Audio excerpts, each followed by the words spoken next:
Hallo Leute, da bin ich wieder. Mit dieser Bastelplatte von Hobbycolor, gibt es übrigens bei Obi, muss ich mir eine runde 40 cm Form zum Epoxidharzgießen bauen. Ich habe im Internet nach Silikonformen mit 40 cm Durchmesser gesucht, aber nicht wirklich was Anständiges gefunden. Entweder gab es keine und wenn es mal welche gab, dann waren sie einfach verformt und nicht zu gebrauchen. Wie gesagt, musste ich mir die Form selber bauen. Diese Bastelplatten lassen sich gut zum Kreis biegen und sind von einer Seite mit einer Folie beschichtet. Das bedeutet, dass sich das Epoxidharz gut davon trennen lässt.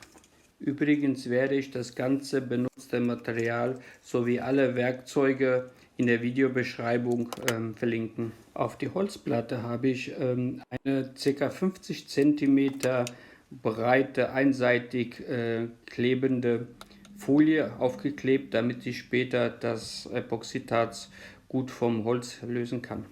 Und wofür wird diese Form benötigt? Okay, in diesem Video möchte ich euch zeigen, wie ich eins meiner schönsten Epoxidharz-Projekte mache. Und zwar geht es um eine Uhr aus Epoxidharz und Korken von Weinflaschen. Die Korken sind gebraucht und mit verschiedenen Motiven bedruckt. Von den Korken schleife ich ca. 1/3 ab, damit man sie später in der Form besser platzieren kann. Jetzt geht es richtig los. In die Mitte klebe ich eine Silikonform, um den Hohlraum für das Uhrwerk zu schaffen.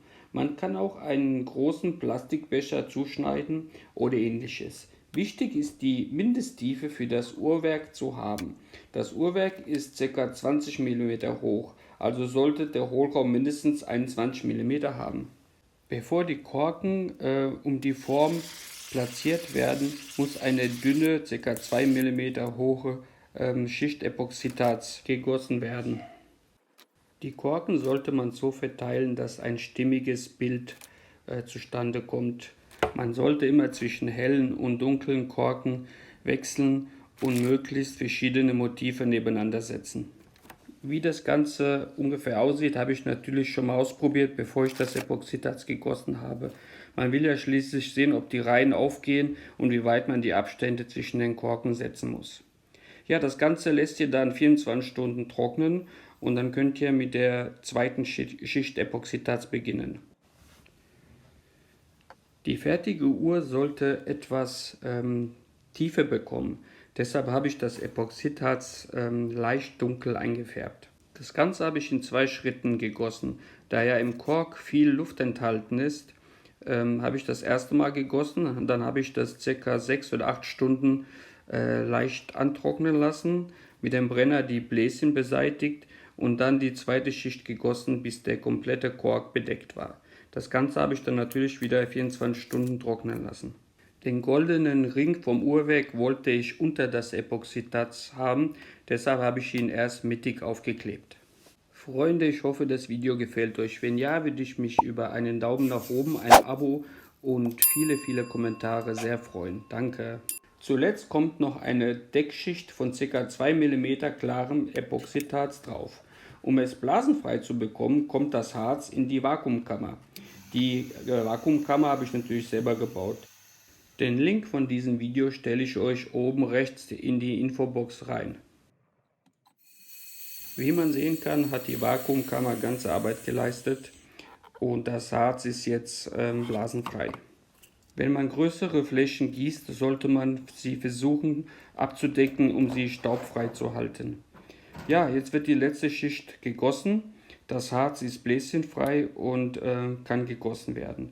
Das Ganze natürlich dann auch mindestens 24 Stunden trocknen und die schöne Uhr ist schon fast fertig. Das schöne lautlose Uhrwerk mit den goldenen römischen Ziffern hatte leider schwarze Zeiger. Die haben mir gar nicht gefallen. Deshalb habe ich mir goldene Farbe geholt und die Zeiger lackiert. Und mich dann aus Versehen draufgesetzt und musste am Ende andere Zeiger nehmen. Das Ganze habe ich sogar 48 Stunden gut durchtrocknen lassen und jetzt kann man auch die Uhr aus der Form rausschälen.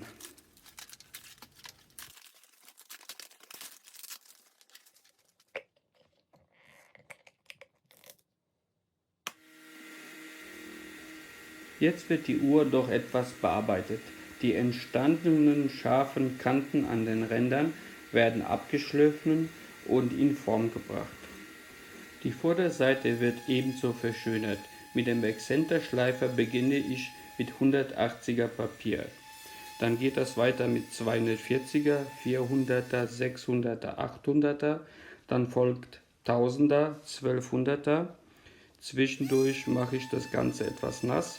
Dann folgt 1500er, 3000er und dann noch 6000er. Dann ist die Uroberfläche eigentlich glatt wie ein Babypopo. Um die Uhr an die Wand hängen zu können, muss noch ein Haken dran. Der wird zusätzlich nicht nur geschraubt, sondern auch geklebt.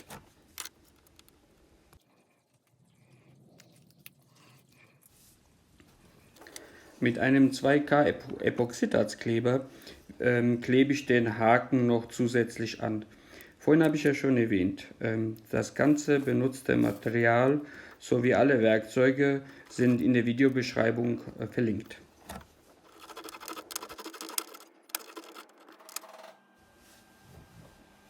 Damit auch nichts durchschimmert, habe ich die Rückseite von der Uhr schwarz gestrichen.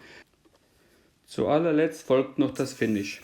Mit einer Autopolitur wird die Uhr noch zu Ende poliert.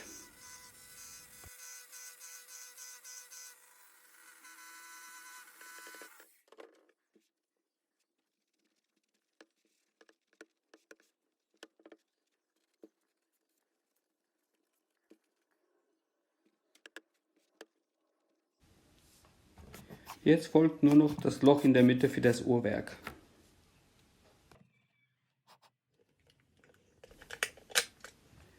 Das Uhrwerk durchstecken, von der anderen Seite die Unterlegscheibe drauf, dann die Mutter drauf drehen und das Ganze leicht anziehen.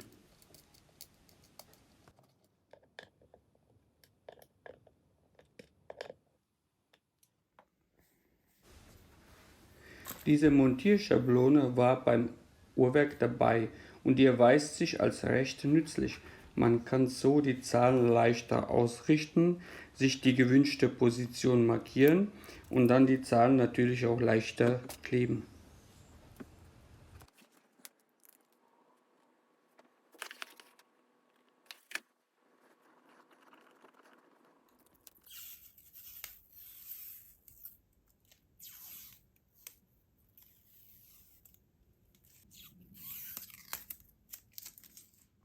Also ohne zu übertreiben, ich würde sagen, die Uhr sieht richtig cool aus.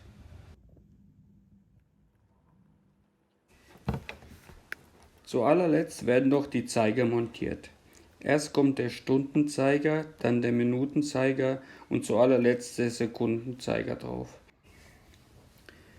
Und wie gefällt euch die Uhr? Wenn euch das Video gefallen hat, würde ich mich über Kommentare, einen Daumen nach oben und natürlich über ein kostenloses Abo freuen. Dankeschön und bis zum nächsten Mal. Ciao.